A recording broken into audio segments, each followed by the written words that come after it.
તો રાજ્યમાં અપ્રમાણસર મિલકત ધરાવનાર અધિકારીઓ સામે કાર્યવાહી થઈ રહી છે। એક પૂર્વ અધિકારી સામે પણ અમદાવાદ એસીબીએ કાર્યવાહી કરી છે। અપ્રમાણસર મિલકતના ગુનામાં કાર્યવાહી થઈ, જેમાં જમીન વિકાસ નિગમ કચેરીના નિવૃત્ત મદદનીશ નિયામકની એસીબીએ ધરપકડ કરી।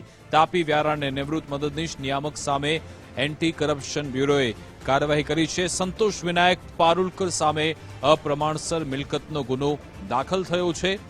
આવક કરતા 112% અપ્રમાણસર મિલકત હોવાથી તેમની સામે ગુનો દાખલ થયો છે। 2 કરોડ 35 લાખ અપ્રમાણસર મિલકત અંગે એસીબીએ ગુનો દાખલ કર્યો। આજ અંગે જાણકારી આપશે ઉમંગ રાવલ, તે માટે ફોનલાઈન પર જોડાઈ ગયા છે। જી ઉમંગ।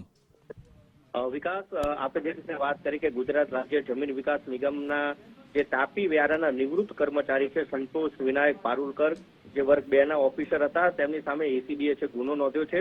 મુખ્ય વાત છે કે 1/1/2011 થી 31/3/2018 સુધી તેમણે જે નોકરી કરી સરકારમાં, એમાં જે પ્રમાણસર મિલકત હોવી જોઈએ, એટલે કે તેમની આવક જેવું છે એના કરતા 112.20% જેટલી વધુ અપ્રમાણસર મિલકત આવી છે। આંકડાની દ્રષ્ટિએ વાત કરીએ તો 2 કરોડ 35 લાખ 59,066 રૂપિયા અપ્રમાણસર મિલકત છે એ મળી આવી છે। અને પુરાવાના આધારે એસીબીએ ત્યાં અત્યારે જે અમદાવાદ રહે છે આ પારુલકર છે તેમના ઘરે રેડ કરી હતી અને ત્યારબાદ ગુનો નોંધવામાં આવ્યો છે।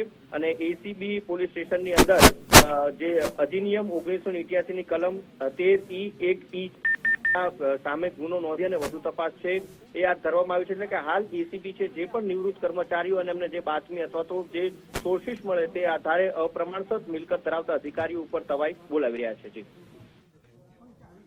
બિલકુલ, આભાર તમામ જાણકારી આપવા બદલ।